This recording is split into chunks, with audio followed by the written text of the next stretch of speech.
Saudações, ouvintes, mais um encontro nosso aqui do Não Precisa Copiar, e eu tô de novo com o meu querido amigo Rodrigo R. de Carvalho. E aí, Rodrigo? Tudo bom, ouvinte? Vamos lá de novo, abrindo espaço para uma coisa que a gente não deveria abrir espaço.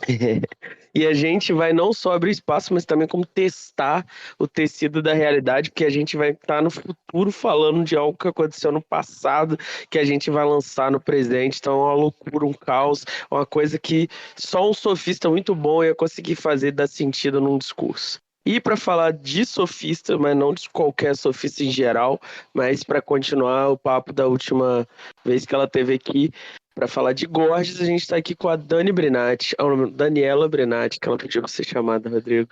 Não pode mais Dani, é marca A registrada, Dani não. foi excluído? Daniela Brinatti. Porra, a fonética de Dani Brinatti era tão gostosa de falar. Dani Brinatti. Que pena. Por que saudações? Por que não pode mais Dani Brinatti? Você que falou aí nas divulgações, você mandou botar a Daniela Brinatti em tudo. Mas é porque é escrito, não tem necessariamente o som do... Ah, sim, não pode Dani Brinatti versão Então, escrita. se eu mandar uma carta para Daniela Brinatti, tem que escrever Daniela. Se for uma mensagem de Dani Brinatti. Mas, Rodrigo, quando que você vai me mandar uma carta? Agora que você falou isso, eu vou ter que mandar amanhã uma carta só para mostrar que tá errado. Não vai acontecer. Mandar um cartão postal. Mas é bom estar de volta na tirania dos filósofos, tu não precisa copiar. Desde aquela semana, Daniela, você foi alçado ao estrelato, milhares de pessoas te ouviram, centenas de milhares curtiram as publicações com seu rosto. Como é que tá sendo essa fama agora? Você tá tendo que dar autógrafo, tá sendo parada na rua, como é que tá isso aí? Não, nem sabia que isso tinha acontecido. Mas obrigada pelo reconhecimento, é tudo que um sofista espera, não é mesmo? Tudo que queremos. Inclusive, se com reconhecimento vier dinheiro, eu não vou estar reclamando também. Não vai rolar dessa vez, não. Mas, se o ouvinte quiser dar dinheiro para Dani Brinatti pelo excelente trabalho dela, ele pode fazer de várias formas agora. No último programa, a gente tinha feito só o cafezinho, que é um Pix para quem quiser dar R$1, 50 centavos, o que for. Só que o Rodrigo foi além, né, não, Rodrigo? Fala aí para os ouvintes. Como eles podem também apoiar o Não Precisa Copiar? Agora a gente vai publicar nas redes sociais o Apoie-se lá no Catarse. E aí você pode ajudar o Não Precisa Copiar de maneira mais organizada, institucional. Pode fazer uma assinatura sistemático, coisa de filósofo. Esse negócio aleatório aí. Sofista não é pra gente. Não, calma aí, é sim, quem quiser doar aleatório pode doar também, a gente tem nada contra isso não. Esse episódio eu vou defender o Catarse, próximo episódio eu volto a defender o cafezinho também. Então, vamos começar, antes que o ouvinte desista. E Dani Brinatti, qual é o papo que no passado você já disse e que agora no futuro você vai apresentar?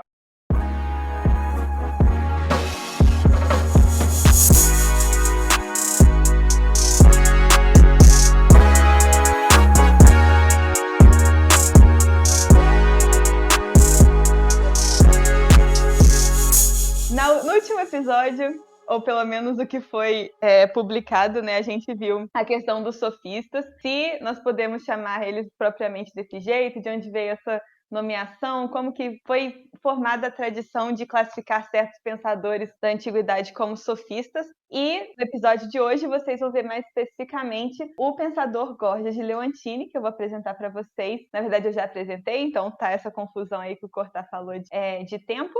Mas, de qualquer maneira, vocês vão ouvir sobre o Gorgias de Leontini. O Gorgias de Leontini foi um pensador que veio de Leontini, na Itália hoje em dia, né? Ele é muito difícil de classificar, porque, por exemplo, ele é chamado de...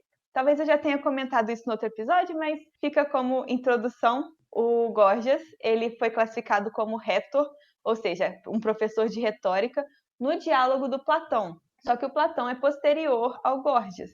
Então, o Gorgias não necessariamente adotava para ele mesmo esse tipo de nomenclatura. Nós não temos nenhum registro que o Gorgias ele mesmo teria se chamado de um professor de retórica ou um retor. Mas também, ao mesmo tempo, nós poderíamos argumentar que no diálogo sofista de Platão, nós temos certas referências a Gorgias.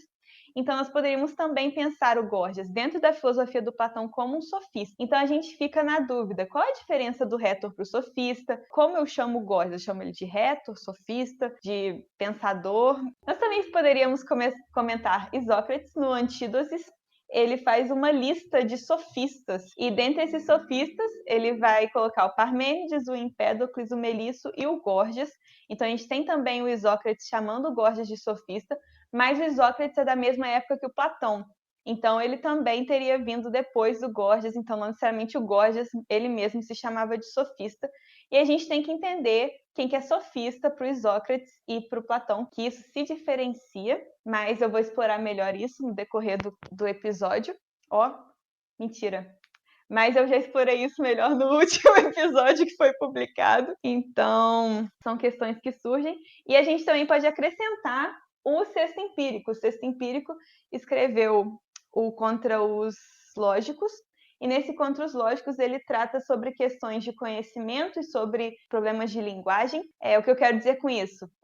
O Sexto Empírico ele vai elencar certos pensadores que trataram da possibilidade do conhecimento, e se ele é possível, qual o critério que classificaria um certo discurso ou um certo pensamento como conhecimento. Dentre eles está Parmênides e Empédocles, e também o Gorgias, inclusive o Protágoras.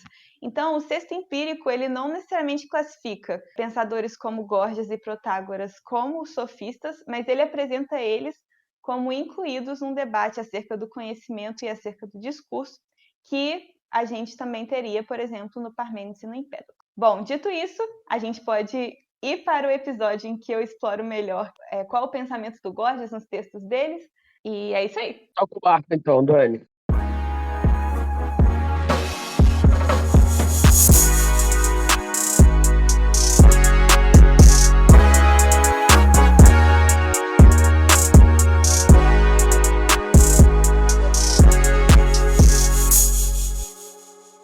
Então, por exemplo, nós vamos ter temas de debate que surgem de diferentes tipos de texto daquela época.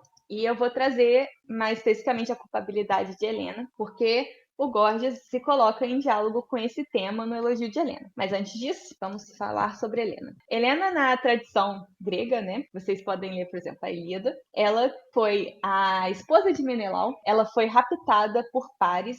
Menelau, rei de Esparta, foi raptada por Paris, príncipe de Troia, foi levada até Troia. E aí nós temos o início da Guerra de Troia, porque o Menelau decide pegar a Helena de volta. Olha, eu vi o filme do Brad Pitt e Helena foi porque ela quis. Ela queria fugir com o Orlando Bloom. Fique claro isso aqui pro ouvinte. Essa é a questão do debate. Essa é a questão da culpabilidade de Helena. Não tem debate nenhum aqui, Dani. Quem não ia querer fugir com Orlando Bloom? Que inclusive é o Legolas. Olha só. Mas naquela época não tinha Orlando Bloom. O Paris, apesar dele ser descrito, né, como um belo homem, quase irresistível, ele não é o Orlando Bloom. Afrodite se apaixonou, tava lá toda por ele. Não é possível que o homem não era gostoso. Que isso, Afrodite? Não tô falando que ele não era gostoso. Ele tem certeza que ele era gostoso. Mas o seu argumento é que não tem como resistir ao Orlando Bloom. Então... Sim, o Orlando Bloom é só um conceito de homem gostoso, meu filho. O Orlando Bloom é o arquétipo de homem gostoso. Exatamente. É como se ele fosse a ideia platônica de homem gostoso. E aí pode ser qualquer homem gostoso que você quiser lá na prática. O importante é que o ideal seja esse. Ok, então. A questão é, eles estavam debatendo se, quando Helena entrou em contato com Orlando Bloom, se ela decidiu fugir com ele, ou se ele simplesmente pegou ela pelos ombros e saiu correndo. Se ela teve uma escolha ou não. Eu tava esperando vocês começarem a brigar comigo, mas... Não. Tem gente que questiona se aquele homem gostoso merece ou não merece. Se ele encantou ou não encantou a mulher, tudo bem, tudo certo. Vamos ver até onde isso vai dar. Beleza, então. Em Homero, a gente tem uma certa ambiguidade. Então, apesar de a gente ter momentos em que a própria Helena se chama de cadela e ela fala que ela era culpada por essa guerra, a gente tem outros momentos em que, por exemplo, o rei Príamo, Troia fala para ela que não tem como resistir o que os deuses querem, então tecnicamente não seria culpa dela. Então tem uma certa ambiguidade e isso fica no ar, não se resolve quem que é o culpado. Em Eurípides e Estesícoro teria... A gente não tem muitas coisas que sobraram dele, mas ele teria sido um dos primeiros que propôs que Helena não chegou a ir a Troia. Então ela não seria culpada pela guerra de Troia, porque ela nunca foi a Troia. E aí a gente tem Eurípides na peça Helena, que ele fala Helena não teria ido a Troia, assim como Estesícoro teria escrito. Ela teria ficado no Egito, casta, santa e do lar. E o que foi com Paris foi um fantasma, foi um eidolon, foi uma imagem de Helena, e todo mundo estava achando que Helena estava com Paris, inclusive Menelau. Então, nesse caso, fica em aberto em Homero. Eurípides e Estesícoro não culpam Helena. E isso é no teatro. Então a gente tem esse debate surgindo no teatro, com pessoas contando e recontando a Guerra de Troia com maneiras diferentes, claro, mantendo alguns detalhes básicos. Então, apesar de Helena não ter ido para Troia no Eurípides, por exemplo, uma imagem dela foi e todo mundo estava acreditando que aquela imagem era Helena. E aí você tem também historiadores, apesar dos historiadores daquela época não ser como hoje em dia, né? Mas a gente tem o Heródoto, que no primeiro livro de histórias, então a obra dele Histórias, ele começa a falar sobre o rapto de mulheres. Algo muito comum na Grécia Antiga, não vamos entrar muito nessa questão, mas essencialmente ele fala assim, olha, raptar a mulher do outro é errado, mas pior ainda é você tentar pegar sua mulher de volta, porque todo mundo sabe que, deixar bem claro, estou sendo irônica, estou só reproduzindo, parafraseando o que o Heródoto falou. Não, por favor. Isso é 100% Dani Brenati.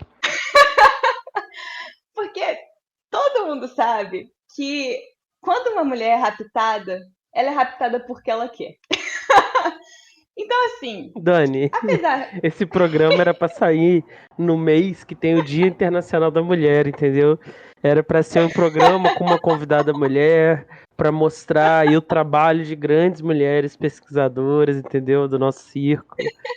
E aí, olha só a conversa que você traz. Mas a pesquisa machista. Não, peraí. Cortar. Você tá querendo me culpar. Culpar uma mulher É pelo verdade. que homens da antiguidade fizeram com outras mulheres. É isso que eu tô escutando mesmo? Agora, se você vai querer manter essa parte ou cortar ela, fica a seu critério. O que o Heródoto parece estar falando pra gente? Apesar de ter falado essa absurdidade de que se Helena foi raptada, ela queria ser raptada, e assim como outras mulheres, a gente pode pensar que, tecnicamente, Helena não foi culpada pela guerra. Porque quem tá errado é quem tenta recuperar a mulher. Então, o Menelau que não devia ter ido buscar ela. Aceita, sequestrou ela, acabou. Mas, então é isso. E aí você tem maneiras diferentes de escrever e de desenvolver seu argumento e propor uma leitura sobre um tema de debate. E esse tema de debate aqui, no caso, seria a culpabilidade de Helena. Então você tem no teatro Homero, Eurípides, Estesícoro, e na história você tem, por exemplo, o Heródoto, que é o que eu trouxe. Aqui eu termino a introdução de como tinha maneiras diferentes de participar de um debate na época. Vocês querem comentar alguma coisa ou eu sigo? Acho que pode seguir. Eu não entendi, não. Então, é porque assim, você vai ter o tema da culpabilidade de Helena. Helena é culpada ou não. E aí você vai ter maneiras de tratar sobre esse assunto. Então você tem o Homero que já está lá estabelecido. E é ambíguo se Helena é culpada ou não. E aí, Eurípides, eu vou usar ele mais porque a gente tem acesso à peça Helena. O Eurípides vai propor uma leitura de que aconteceu a Guerra de Troia, ninguém nega a Guerra de Troia, mas Helena não foi a Troia, então ela não foi culpada. E aí ele entra nesse debate apresentando uma peça de teatro em que Helena não foi. Agora entendi. É porque cortou seu áudio, aí eu tava sem entender o contexto que você tava explicando isso. Eu tô aqui. Dani é louca? O que é isso? Agora tudo faz sentido. De mulher raptada no meio do nada. E aí o Heródoto vai trazer o método dele, que é uma apodeixis, uma demonstração, e aí ele tá falando de rapto de mulheres, e aí ele comenta sobre o rapto de Helena e apresenta, de certa forma, uma perspectiva sobre isso. Olha, é errado roubar, sequestrar a mulher dos outros, sim, mas é pior ainda você tentar pegá-la de volta. E aí são métodos diferentes de escrita, de apresentação, todas essas coisas. Deixar bem claro que quando eu falo escrita é porque a gente tem acesso só aos escritos, né? Mas naquela época era uma sociedade majoritariamente oral. Estava começando o desenvolvimento da escrita, claro, mas eles utilizavam mais a oralidade.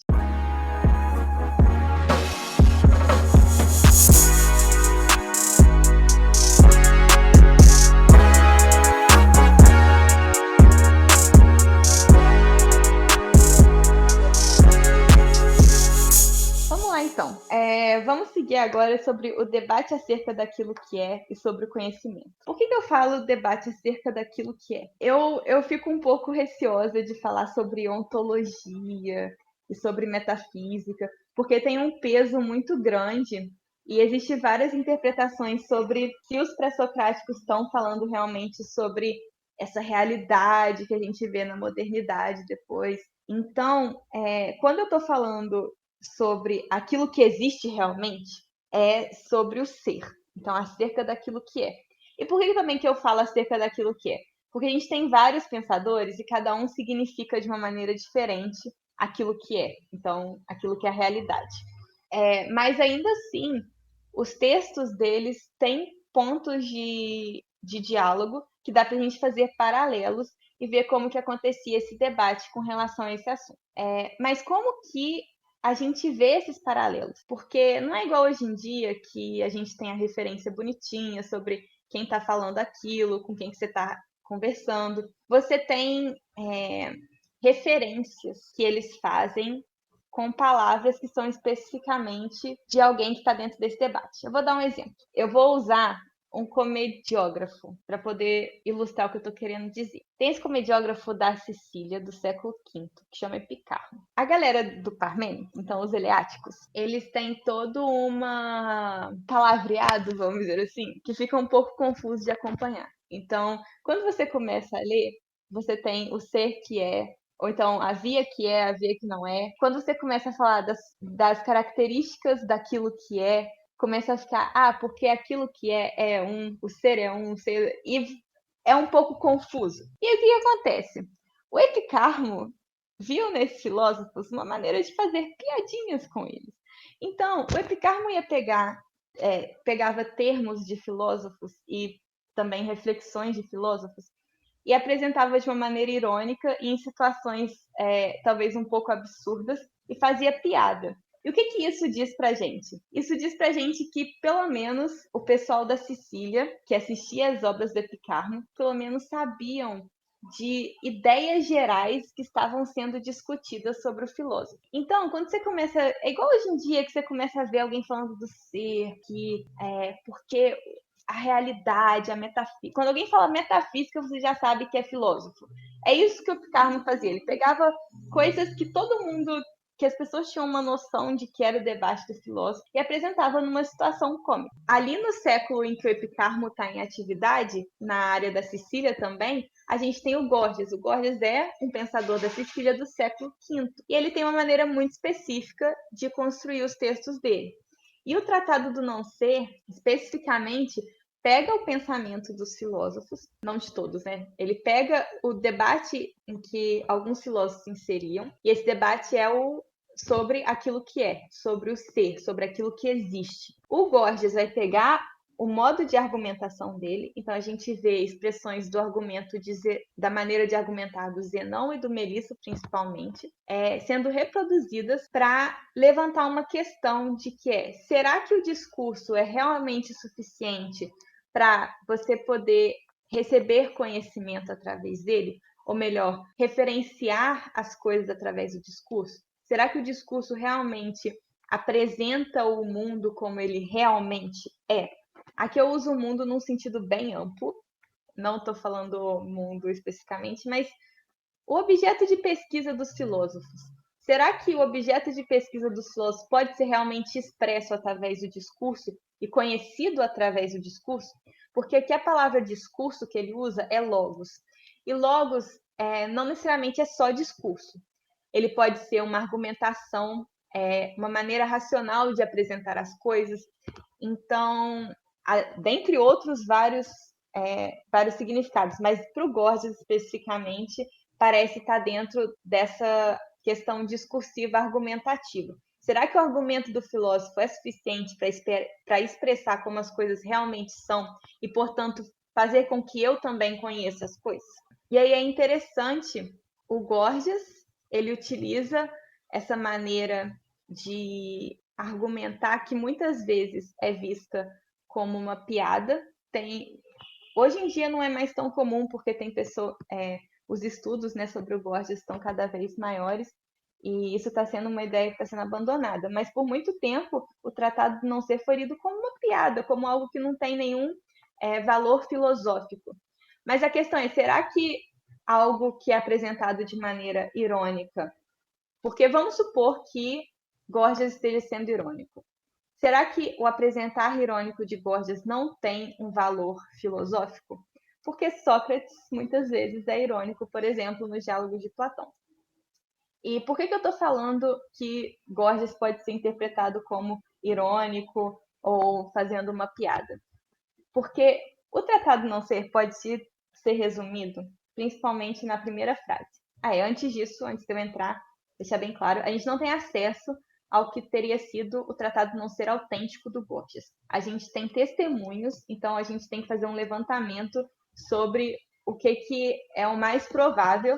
Só que os dois testemunhos são bem parecidos, então não é uma grande dificuldade de tentar entender a mensagem de Gorgias. A gente pode resumir o Tratado do Não Ser nas 3 primeiras frases, que resumem todo o movimento argumentativo dele.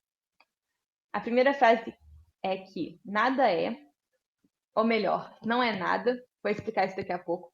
Se é incognoscível, ou não pode ser conhecido, né? E se e pode ser conhecido, não pode ser expresso através do logos, e aqui eu vou usar no sentido de discurso. Então, toda vez que eu falar discurso, eu estou falando de logos. O nada é, que é o momento do Tratado do Não Ser, que muitas pessoas descartam como uma mera piada, como um jogo de linguagem, que não tem nenhum valor filosófico. E por que eu sugeri que a gente lesse como não é nada em vez de nada é? Porque quando a gente fala nada é, por que o nada é complicado? Não é que o Gorgias está falando que uma entidade nada existe. Não. O que acontece? O Gorgias, ele está apresentando a conclusão do argumento dele. O argumento dele é o seguinte, olha, se alguma coisa é, ou isso que é o ser, ou é o não ser, ou é ser e não ser juntos. Aquilo que compõe a realidade, se é o ser, eu tenho dificuldades que levariam esse ser à contradição. E aquilo que existe não acomoda opostos, não pode entrar em contradição. Então, o ser não pode ser aquilo que é. Se for o não ser, já é contraditório ao não ser alguma coisa. Então, não pode ser o não ser, ok? Agora, se aquilo que é ser e não ser juntos, isso já são 2 atributos contraditórios. Então, não poderia ser os 2 juntos. Ora, se todas as opções que eu tinha para ser alguma coisa entraram em contradição e eu não estou aceitando contradição naquilo que existe, então aquilo que existe não é nada. É só uma conclusão para falar assim, eu tentei, mas se eu quero uma realidade que é homogênea, que não aceita coisas que são diferentes, então eu acabo com nada. Mas, se alguma coisa então ele recua disso. Acho interessante ler essa primeira parte como irônica. Ele está se incluindo num debate. E esse debate, muitas vezes, tem a pretensão de propor aquilo que existe. E esse debate, mais especificamente, com o Melisso e o Zenão. E ele está querendo questionar essa pretensão de apresentar aquilo que existe. Então, ele faz uma demonstração de como é possível apresentar argumentos em que todas as possibilidades para a existência entram em contradição e, portanto, não existia nada. Mas ele recua disso. A palavra final do Tratado do Não Ser não é que nada existe. Ele assim, pode ser que alguma coisa exista. O Gorgias não dá uma palavra final sobre aquilo que existe. Ele não fala o que existe. Ele fala que a questão é, se eu vou investigar aquilo que existe, eu tenho que considerar que o pensamento é diferente daquilo que existe. E, portanto, eu não necessariamente compreendo plenamente aquilo que existe. Eu tenho a possibilidade de errar. E como que eu sei se eu errei? Porque eu concebo os pensamentos certos e errados num lugar só, que é no pensamento.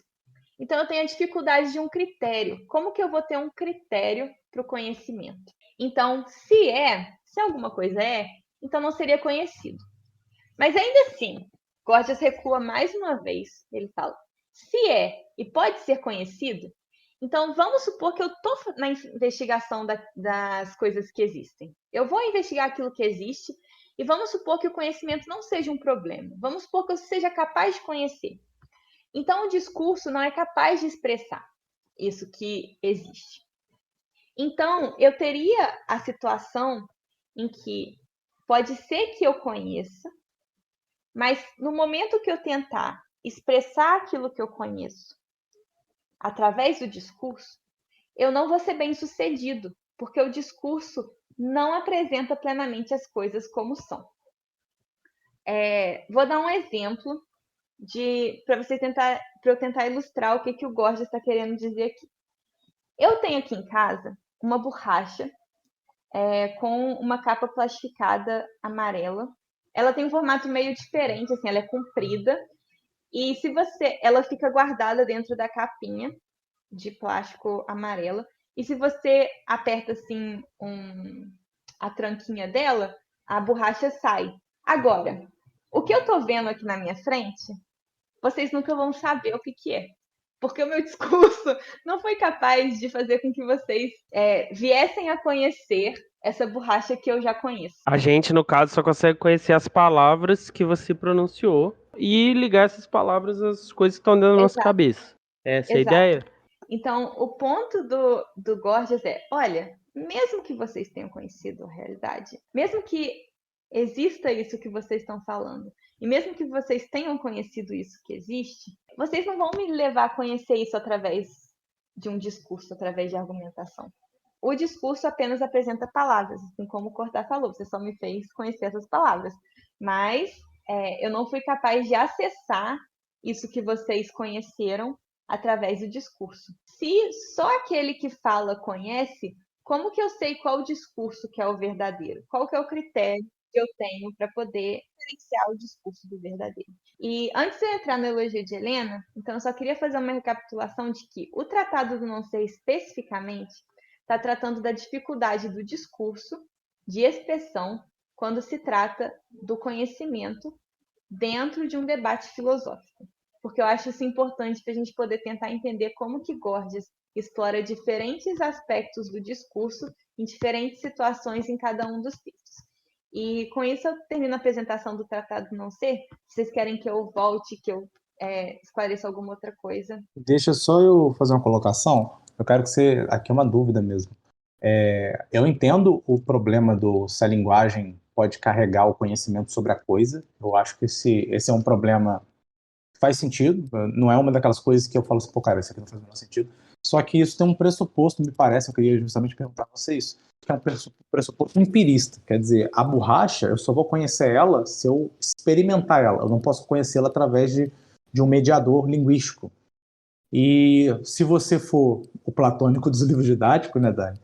Você sabe que você não conhece pelos sentidos. Você conhece pelas essências e as ideias estão na sua alma. Então, você prescinde dessa experiência com a coisa para ter uma noção, uma absorção do que é a coisa. Por exemplo, os diálogos platônicos, teoricamente, os de maturidade, eles passam o conceito das coisas, né? A essência das coisas, da justiça, da beleza, beleza, eu acho que eu não, nem se sabe se é de Platão, né? Vamos pegar outro, do conhecimento, do teteto, enfim.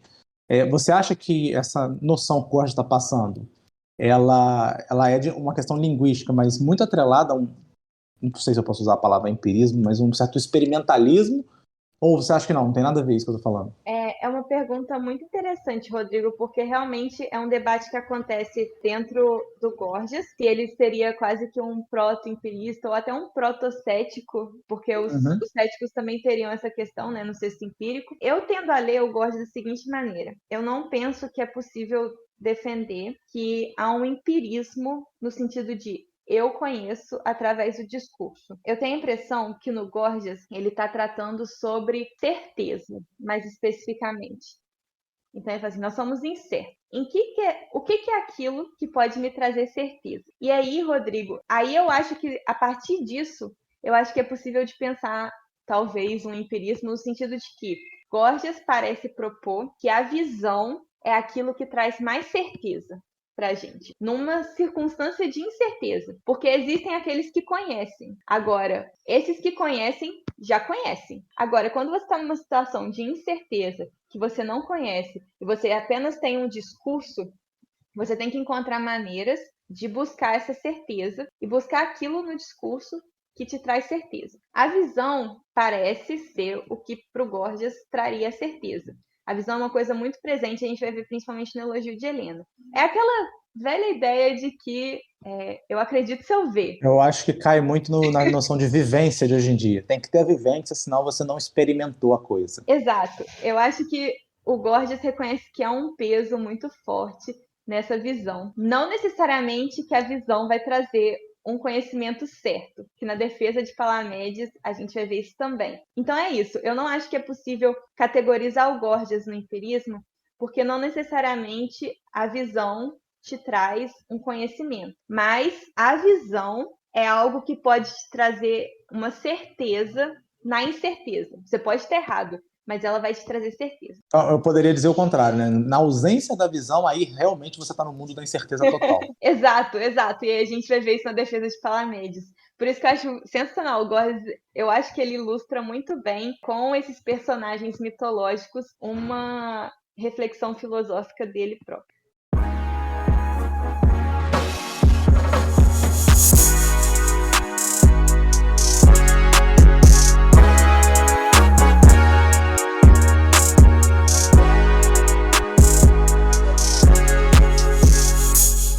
O elogio de Helena é um texto um tanto curioso, porque muitas vezes ele é utilizado para sustentar que os sofistas só pensam no discurso. E aí volta todos aqueles problemas, né? Será que o Gorgias é um sofista?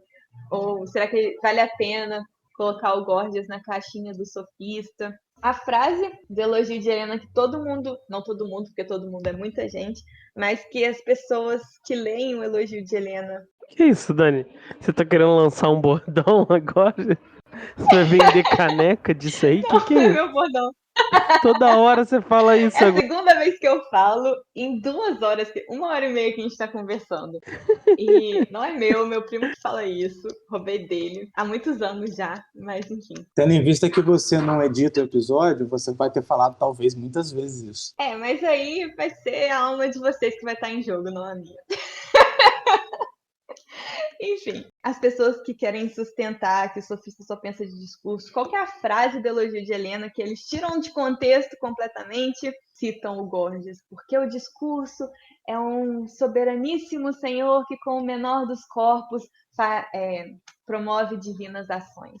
Tá lá, essa frase tá no elogio de Helena, mas vamos tentar entender o que está acontecendo no elogio de Helena. Antes de tudo, eu queria falar sobre o que está na primeira frase do elogio. Primeira frase. Quando você vai ler o elogio, a primeira coisa... Não, uma das primeiras coisas que o Gorgias faz... A primeira frase é: todo mundo é muita gente.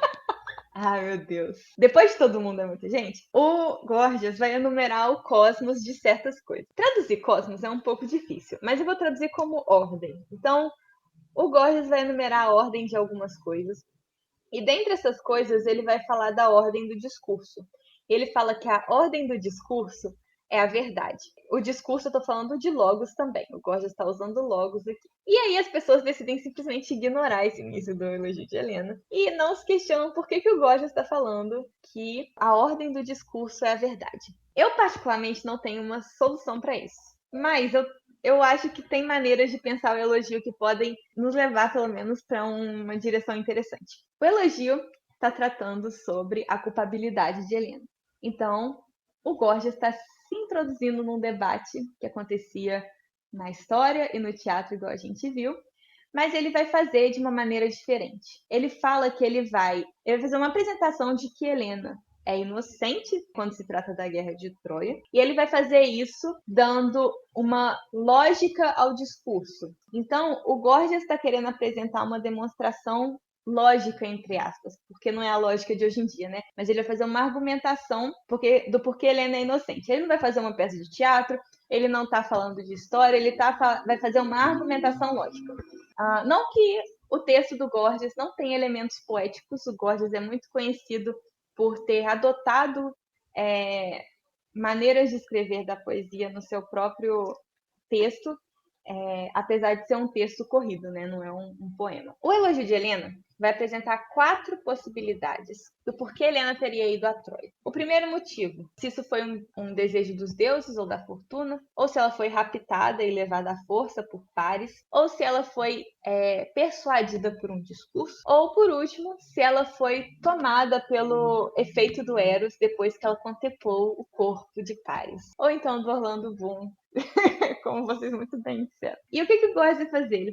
Ele vai demonstrar que nenhum ser humano teria possibilidade de escolha em nenhuma dessas situações. E, portanto, Helena também não teria possibilidade de escolha em nenhuma delas. E ela não seria culpada. Ela seria uma vítima ou da circunstância, né? Ou da vontade dos deuses, ou de violência, ou de persuasão, ou do efeito do Eros, né? Mas a Helena era uma figura mal vista, controversa e mal vista. Sim, ele está tentando Meio que redimir ela, assim, eximir ela de exatamente. culpa. E aí é curioso, né? Porque quando a gente pensa, por exemplo, quando a gente volta para Aristófanes, ele fala dos sofistas como alguém que buscava contradição em algo já estabelecido. E, curiosamente, né, o Gorgias está levantando a questão: será que Helena é realmente inocente? Mas eu não vou me deter tanto à culpabilidade de Helena. Eu vou buscar reflexões filosóficas que parecem surgir na construção do texto. E então ele traz ideias, quem vai receber o texto dele já tem uma noção. Então as pessoas daquela época sabem o que Helena representa. E o Gorgias vai trazer essas noções para poder apresentar a reflexão dele sobre o discurso. Só que não é qualquer discurso, é um discurso dentro da instabilidade. Na terceira hipótese, o Gorgias fala que Helena poderia ter sido persuadida por um discurso e o poder de persuasão do discurso é irresistível. Por que é irresistível? O Gorgias vai falar que o ser humano tem uma opinião instável, porque nós não somos capazes de plenamente contemplar passado, presente e futuro. Então a gente fica incerto. E com a opinião instável, a opinião acaba maleável. E o discurso, quando ele é emitido, ele tem um corpo. E esse corpo, por ele ser mais estável, ele tem um poder, uma força maior sobre a opinião. Então, o discurso é capaz de moldar a opinião através do seu corpo. E como que isso remete a Helena? Helena é apresentada como um corpo com características divinas. O Gorgias vai falar que o discurso age através de um corpo, ele não reduz o discurso a um corpo, mas que ele age através de um corpo, um pequeníssimo corpo que promove ações divinas. Mas ele fala, a persuasão não é exatamente como o divino, mas é tão irresistível quanto.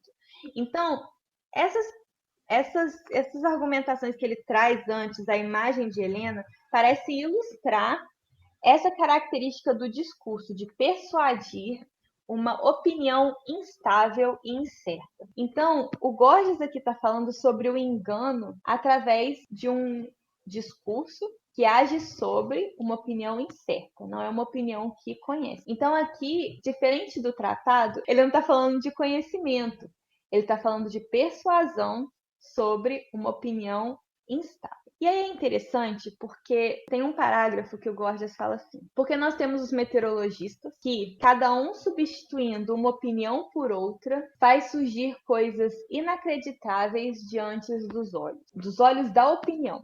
E aí depois ele fala dos discursos das assembleias que, elaborados com técnica, a palavra grega é técnica, alguns traduzem como arte, mas eu prefiro traduzir como técnica. Nas assembleias nós temos discursos que, produzidos, elaborados com técnica, mas não com a verdade, persuadem muitos.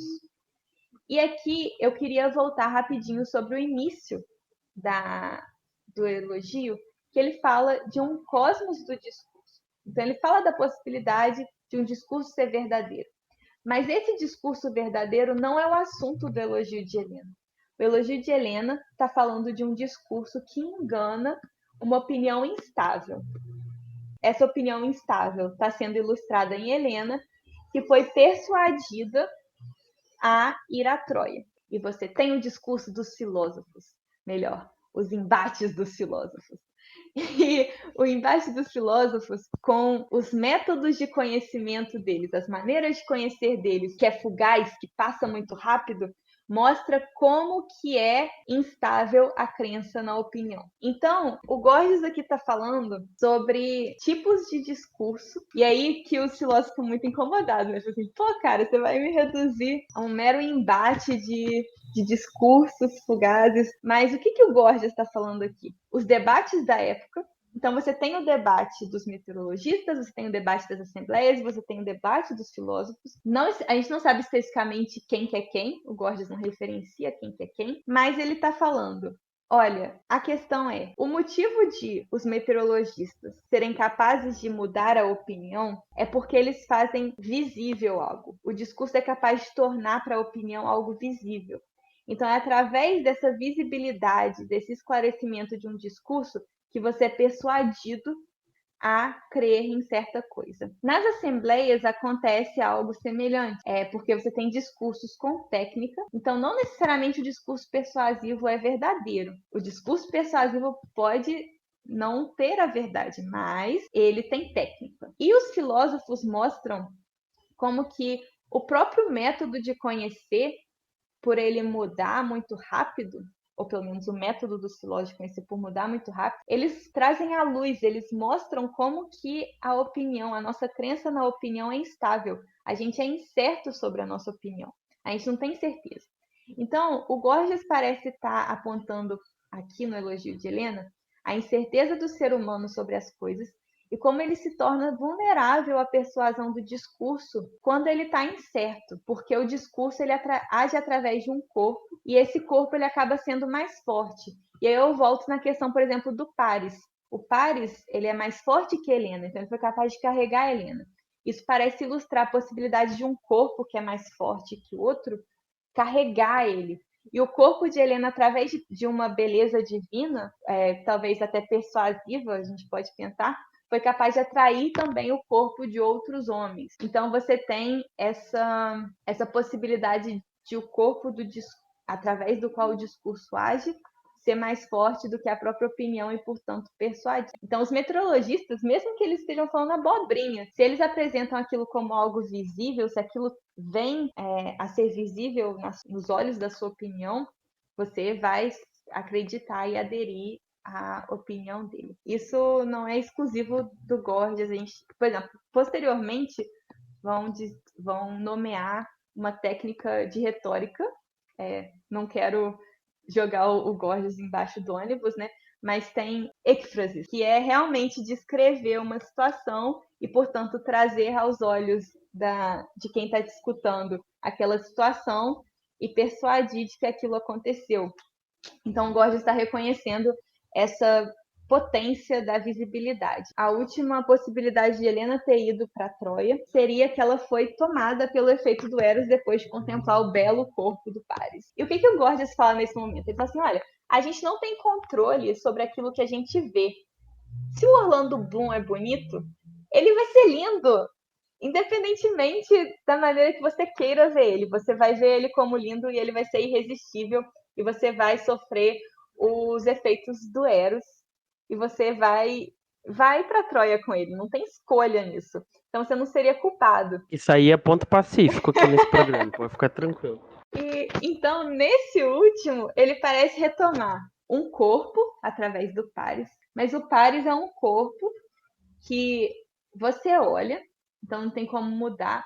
E assim como o corpo do discurso, com uma opinião instável, não tem como ela se colocar contra o corpo do discurso, assim como não tem como você dizer não para o corpo do Orlando Bloom.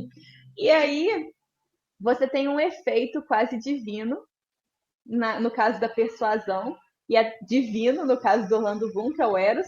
E aí você vai ser levado a agir de acordo com esse corpo. No caso do Orlando Bloom, é você ir com ele, né? E no caso do discurso, é você agir de acordo com aquilo que o discurso te diz. E é assim que eu vejo o Gorgias ilustrando o poder persuasivo do discurso quando nós temos uma situação de não conhecimento, de opinião, porque a opinião é instável. O elogio termina da seguinte maneira: aqui eu inocentei Helena e fiz desse discurso o meu brinquedo. E aí, ele usa, caso alguém queira saber, a palavra painon do grego, não sei pronunciar direito também, talvez tenha sido bem inútil falar isso, mas isso geralmente é usado para descartar tudo que o Gorgias falou antes sobre o poder do discurso. E há um debate do porquê que ele termina dessa maneira. Eu não sei exatamente como resolver esse problema. Eu só acho que não é suficiente para poder descartar tudo que o Gorgias falou antes. Até porque, por exemplo, a gente... Assim, não que a gente vá valorizar o Gorgias a partir de Platão, eu sou contra isso, mas para revelar um pouco vamos dizer assim, da incongruência, né, de leituras, vamos dizer assim, o diálogo Parmênides, o personagem Parmênides fala que vai brincar uma brincadeira árdua no fim do Parmênides. Mesmo ele falando que é uma brincadeira, muitos leem o Parmênides como estabelecimento de uma metafísica séria. Então, assim, não necessariamente dizer que algo é um brinquedo ou uma brincadeira descarta qualquer possibilidade de uma reflexão filosófica. Tem um problema, na minha opinião, metafísico por excelência, que é se existe ou não liberdade no elogio de Helena. Porque seja o Eros, seja o corpo impossível de resistir do Orlando Bloom, seja a destinação dos deuses, todas essas três opções, que eu acho que depois só vai ter aquela da força física, todas elas são metafísicas, todas elas existe. A Helena tem a liberdade de dizer não para o destino, de dizer não para Eros, de dizer não para o corpo de Orlando Bloom. Esse é o ponto central para dizer se ela foi culpada ou não, porque a culpabilidade só vem se existir essa liberdade de fundo. E a única que ela tendo ido, você pode falar que ela é inocente de fato, é o Orlando Bloom ter levado a força. Porque se as outras todas, você não pode culpar ela tendo em vista que a força do destino do Eros ou do corpo do Orlando Bloom seria mais alto que a liberdade, ou de alguma maneira solaparia a liberdade. Esse é um ponto que eu quero um comentário seu sobre isso. E o outro ponto, eu não consegui pegar o porquê que essas descrições que ele faz, esses discursos lógicos que ele faz, que eu achei perfeito, fantástico, extraordinário, não são descrições, e são, de alguma maneira, algo empírico, ou alguma visão, algum conhecimento empírico da coisa. Então, assim, eu acho que a própria proposta dele de discutir isso num texto, né, numa texto organizado logicamente, já mostra que a linguagem ela é capaz de carregar, sim, não experiências, mas sentidos nesse aspecto. Então eu queria entender um pouco isso. A questão da liberdade, Rodrigo, é um pouco complicada. O Gorgias não aborda diretamente isso. Eu não sei o quão anacrônico seria pensar, mas ainda assim eu acho interessante pensar essas coisas, porque querendo ou não somos todos seres humanos e eles estavam debatendo questões filosóficas e o que eles estavam debatendo na época acarretou no que hoje a gente conversa sobre liberdade, né? Então, no fim das contas, dá para fazer paralelos, só que isso vai ter que ser uma conjectura minha. Ouvinte, eu me oponho absolutamente a esse comentário de Dani Brinatti. Essa é a grande questão de fundo. A questão de fundo é: Helena é culpada ou não? Culpa só existe quando existe liberdade de escolha. A questão é, ela podia resistir a Eros e não resistiu porque não quis? Ela podia resistir ao corpo maravilhoso do Orlando Bloom e não quis? Ou não? Ou a destinação dos deuses é mais forte e tanto faz o que você quer ou não quer? Porque, por exemplo, lá no filme do Troia, você viu o filme do Troia? A gente tá falando pra caramba aqui e a Dani não viu, quer ver só? Você viu, Dani? Eu não aguentei assistir tudo, era muito chato. Ai, meu Deus, não acredito nisso. A mãe do Aquiles chega pra ele e fala: Aquiles, existem dois destinos pra você. Se você for a Troia, seu nome vai entrar para sempre pra história, mas você vai morrer. E se você ficar aqui, você vai ter uma família, você vai ter netos, eles vão se lembrar de você, os bisnetos vão lembrar de você, mas seu nome vai desaparecer com o passar do tempo. Você escolhe o que você quer. Então, quer dizer, existe um destino, digamos assim, mas existe liberdade de escolha entre dois destinos, digamos assim, possíveis. Eu acho que o ponto todo, assim, do que se apresentou nas três possibilidades, não há liberdade.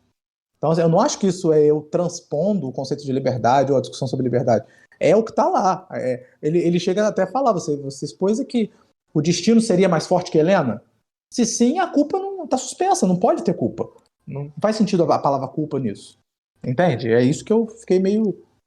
Tô injuriado com isso aí. Só fiz aquele adendo porque eu achei que ia ter que falar de liberdade no Gorgias, e aí liberdade pode ser um tema complicado. Mas enfim, voltando à pergunta do Rodrigo. Sim, eu acho que a gente pode pensar na questão da liberdade, porque aqui o Gorgias está falando sobre situações em que os seres humanos não têm possibilidade de escolha. Eles são impelidos a agir de uma certa maneira.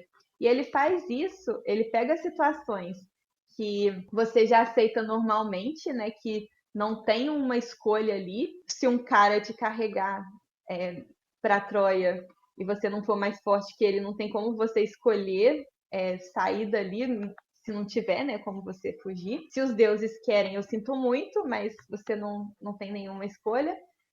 O poder do Eros é irresistível também, e não tem como você controlar aquilo que você vê.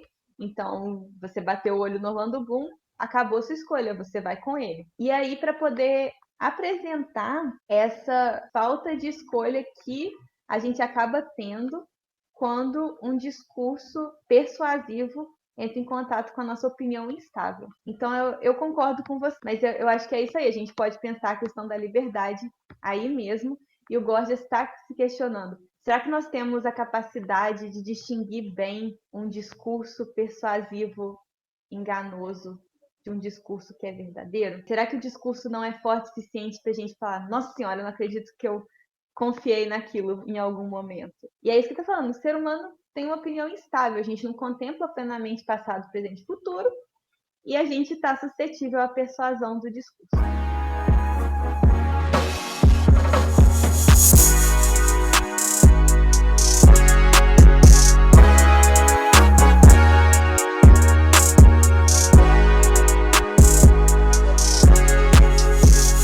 A defesa de Palamedes é um texto muito interessante, porque muitas vezes ele é ignorado. Palamedes é uma figura mitológica. Odisseu teria plantado uma prova falsa de que ele teria traído os espartanos e se aliado a Troia na Guerra de Troia. E aí o que acontece? Os gregos acreditam no Odisseu e o Palamedes é injustamente condenado. Inclusive, na Apologia de Sócrates, o Sócrates se compara ao Palamedes como... ele fala que ele vai ficar feliz encontrando o Palamedes no pós-vida. A defesa de Palamedes, então, é o Palamedes se defendendo de que ele não traiu os espartanos, de que ele não teria se aliado ao rei Príamo, que é o rei de Troia. A prova falsa que o Odisseu plantou é uma quantidade de dinheiro na cabana do Palamedes. E aí o discurso do Palamedes, eu não vou entrar em muitos detalhes, mas o Palamedes se apresenta como um conhecedor. Então, existe o discurso daquele que conhece. Então, existe uma maneira de tentar apresentar aquilo que você conhece através do discurso. Mas há uma certa dificuldade. Por quê? Os interlocutores do Palamedes são pessoas de opinião incerta. Então, eles estão suscetíveis à persuasão de um discurso com técnica e um discurso que engana, que seria o discurso do Odisseu. Mas qual que é a questão? O Gorgias apresenta argumentos muito bons do porquê Palamedes é inocente. Até porque o Palamedes era inocente, a gente sabe disso desde o princípio. E é curioso, porque ele escreveu uma defesa que vai dar errado, porque todo mundo sabe que o Palamedes morre no final. Mas isso é só um detalhe. E aí o Palamedes diz assim, olha, eu sou conhecedor e eu vou apresentar aqui os argumentos do porquê eu não seria culpado. E o que ele faz? Ele pega argumentos que demonstram como que aquele que o acusa entra em contradição. Como que não faz sentido aquilo que quem acusa como que não faz sentido ele ser acusado, ele ser culpado. Então ele busca contradição. E aí, a minha primeira reflexão é: será que há uma certa característica de um discurso honesto não entrar em contradição? Será que Gorgias estaria apontando para isso? Que há uma maneira de você tentar identificar um discurso, estando incerto, porque os interlocutores do Palamedes não são conhecedores como ele. Estando incerto, você buscar contradições em um discurso para ver se ele está te enganando ou não. E, posteriormente, o Palamedes fala o seguinte. Deixa eu pensar onde que eu estava indo. Da contradição.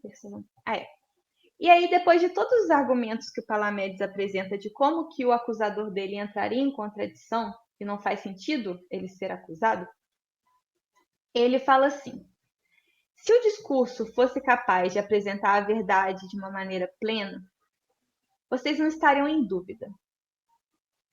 E eu sei que esse discurso aqui não necessariamente vai convencer vocês. Mas, por favor, não se filiem na opinião. Porque tudo isso que eu te apresentei mostra que não necessariamente o discurso que me acusa é falso. E eu reconheço que vocês devem estar na dúvida. E estando na dúvida, esperem e observem o meu corpo. Observem como que eu ajo em sociedade. E aí depois vocês tomam a decisão se vocês vão me matar ou não. E porque, se vocês me matarem, não tem volta. Não tem como você voltar atrás de algo tão drástico. Então, não se fie na opinião. Espera e observa o meu corpo. E qual que é a dificuldade, então, do discurso do Palamedes? Por que apesar de todos os argumentos bons dele, e com técnica, porque não faltava técnica ao Gorgias, mas por que aquele discurso falharia? Ele falharia porque o Palamedes, sendo inocente, ele não tem nada para demonstrar, ele não tem nada visual.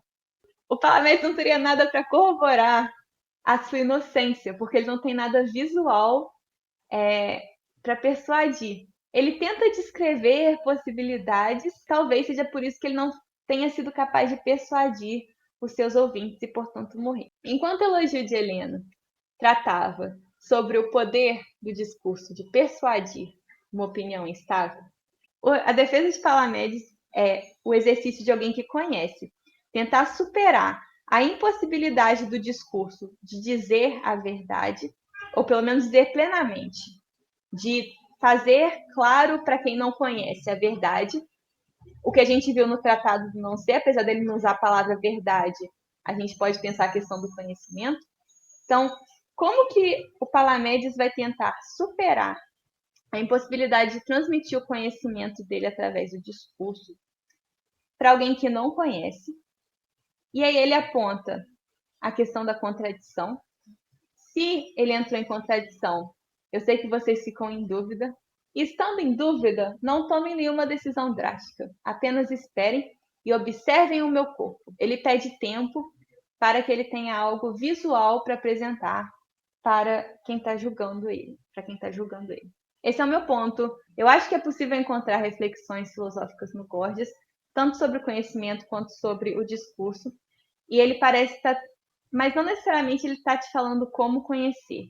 Ele parece estar tentando lidar com as dificuldades do discurso quando se trata de apresentar algo que você conhece, ou reconhecer um discurso que engana, ou então reconhecer também que o discurso é capaz de persuadir e talvez até ser um pouco mais, como eu vou dizer, perdoar as Helenas do mundo, né?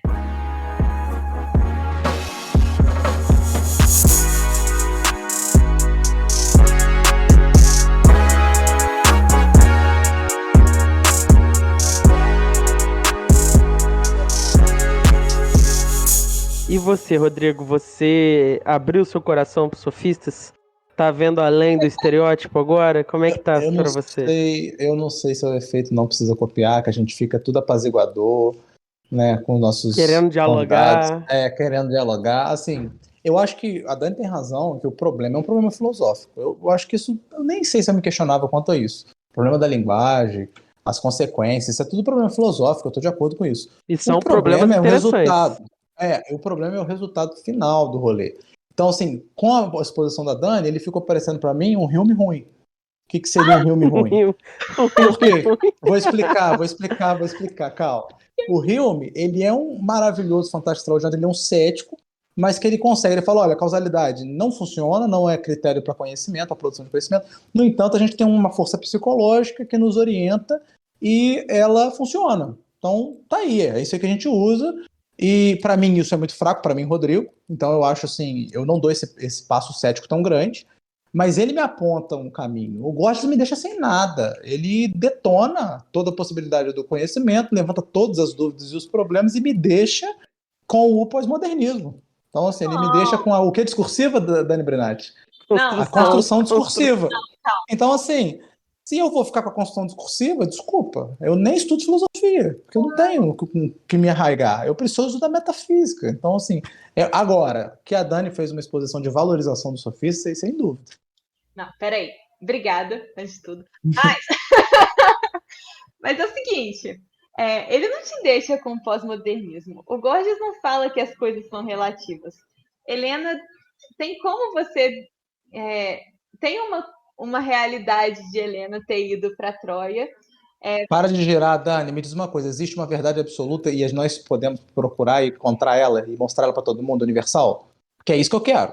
Se não tem isso, não adianta o meio termo disso. Mas percebe? Você quer que o Gorgias seja um moderno. E aí, assim... Não, isso não é moderno. Não, isso não é moderno. Platão tem isso, Aristóteles tem isso. Eu sei que o seu Platão não tem, mas o meu Platão tem, o Aristóteles tem. Então, assim, o Plotino tem, os metafísicos em geral existem verdades universais absolutas. Então, assim, não adianta, a gente nunca vai se entender porque você é da linguagem e eu sou da metafísica. Absoluto é um termo meio polêmico de usar, né? Mas isso que eu ia falar. Tudo bem, você pode fazer essa flexibilização, mas no fim das contas, para mim, é isso aí, é uma verdade absoluta, porque senão existe a gente fica verdade com V maiúsculo. discursivo. Exatamente, que para mim é o absoluto, mas tudo bem. Senão você fica no reino discursivo. E no reino discursivo, minha filha, eu nem entro nessa piscina aí, que eu não tenho roupa de sunga para esse tipo de nado, não. Olha, eu não falei em nenhum momento que pro Gorgias só tem discurso. Não. Mas você não me disse o contrário também. É porque a gente não tem conteúdo para falar. Esse é o ponto, Mas é aí que é o ponto. É por isso que ele é um filme ruim. Não é um filme ruim. Isso que eu queria pontuar. Eu gostei da fala da Dani porque, de fato, a gente não tem conteúdo. Ela mostrou que... Porque do jeito que a gente vê normalmente, a gente olha para isso e fala isso que o Rodrigo falou. Está tudo perdido. Se eu seguir por essa estrada, estará tudo perdido. Se eu botar minha sunga e pular nessa piscina... Não tem sunga para essa piscina. Mas o que a Dani me mostrou que eu achei interessante parece que existe algo mais, só que a gente não vai ter como saber exatamente porque Platão ganhou a batalha aí no reino das publicações e ele tem 40 livros publicados e dos sofistas a gente tem fragmentos. Mas eu achei interessante que tem um indício ali de que tem uma preocupação de lógica, tem uma preocupação da contradição, que a Dani pontuou. Discurso. Que a contradição é um indicativo de algo errado, que pode ser usado aí como meio de você pontuar uma questão, mostrar que o seu oponente está errado. E aquelas outras questões que os filósofos exploram na crítica aos sofistas, elas não aparecem tanto, né? Nisso que a Dani mostrou. Não sei se ela fez um recorte para defender os sofistas, mas essas outras coisas que ficaram na história não estão presentes aí nos pontos da Dani. Mas eu achei interessante que parece que tem um caminho, mas a gente não vai poder explorar ele porque perderam aí, né, as publicações, infelizmente. Mas fico feliz então, era isso que eu queria mesmo. E assim, se você for procurar uma verdade platônica no Gorgias, você realmente não vai encontrar. É só isso. Mas é exatamente isso. É por isso que é o filme ruim. Acho que são duas lições. São 2 lições que a Dani deixa aí, né? Não, 3 lições que a Dani deixa aí. Tem um caminho ali nos sofistas, mas se você for procurar uma verdade platônica, você não vai achar. E todo mundo é muita gente. Se for chamar de sofista, que não tenha um peso negativo. Ou que seja aí menos não. negativo. Que seja menos negativo. De recomendação de livros sobre os sofistas, eu vou sugerir o Movimento Sofista do Keferd. Ele é um livro já mais antigo, assim, não é tão atual, mas o Keferd foi parte de um movimento muito importante de considerar os sofistas como pensadores individuais. Porque um dos problemas de dar o nome de sofista para esses pensadores é resumir eles a um movimento como se todos pensassem a mesma coisa. E o Keferd faz um exercício de tentar separar eles e mostrar como eles são diferentes entre si e como eles são pensadores individuais e particulares com suas próprias ideias. Isso foi um movimento muito importante para a pesquisa desses pensadores que a gente chama de sofistas e principalmente também o do Gorgias, que é quem eu estudo hoje em dia. Então, fica a dica do movimento sofista do Keferd. Pronto. Eu tenho um protesto, pode? Fique à vontade, Rodrigo. Não, que negócio é esse que só porque é chamado sofista todo mundo pensa igual? Pré-socrático pensa tudo, que loucura. Mas ao mesmo tempo a gente pode questionar o nome pré-socrático, porque realmente é um problema chamar eles de pré-socráticos. Então... Aí, tá vendo, ouvinte? Por isso que o time linguagem aí sofre tanto com a gente, ou a gente sofre tanto com o time linguagem, não sei. A gente vai oferecer alguma outra indicação, Pedro? Ou vai colar na indicação que a gente falou lá? Eu nem me lembro o que a gente indicou. Eu indiquei 12 homens sentença para servir de antídoto ao sofismo? Então tá bom. E as nuvens, que na verdade eu acho até melhor do que o movimento sofista, para poder ver essa imagem diferente de sofista e filósofo. É curioso. Então é isso, ouvintes. Esperamos que vocês tenham gostado desse Frankenstein, que acabou ficando aí, essa divisão que a gente fez, que ficou muito grande, o bruto todo, que a Dani se empolgou. E aí, Dani, obrigado por ter participado. Esperamos ter você de volta aí falando de outros assuntos. Eu que agradeço, é muito bom estar aqui. Vocês estão contribuindo para a minha fama, então. E é isso, falou, Rodrigo. Tchau, Dani. Abraço. Um abraço, ouvinte, um abraço, Dani. Só um detalhe, o dinheiro não vem para mim. Eu acho que você falou isso no início. Não, vai cair na nossa conta. Mas vocês contribuam lá, ouvintes. Exato. Contribuam lá. Tchau. Que a gente transfere.